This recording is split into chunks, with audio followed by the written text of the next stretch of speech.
fin du service pour Lila et Petit-Jean. Depuis début juin, ce couple de saisonniers travaille dans la restauration à Saint-Pierre-d'Oléron.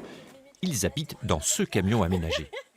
Et voilà, donc là c'est là où on vit. Le terrain, lui, est prêté par une connaissance, confort minimum, ni électricité, ni eau.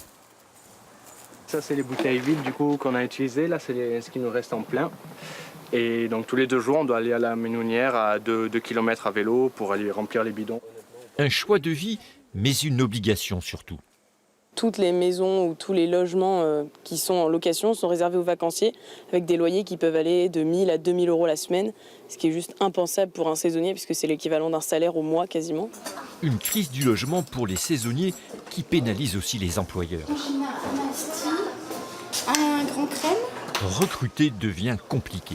Beaucoup cherchent des postes logés. Donc, chose que nous ne proposons pas. C'est souvent du bouche à oreille avec de la colocation, des saisonniers qui partagent des appartements, des caravanes. Du système D en quelque sorte. Pourtant, au comité local pour le logement des jeunes, on s'efforce de trouver des solutions. L'association propose des locations à prix modéré pour les moins de 30 ans. Une goutte d'eau. Est-ce que vous avez suffisamment d'offres pour répondre à toutes les demandes? Ah non. Par exemple, là, on a eu 86 demandes, mais on n'a pu répondre qu'à 51 personnes.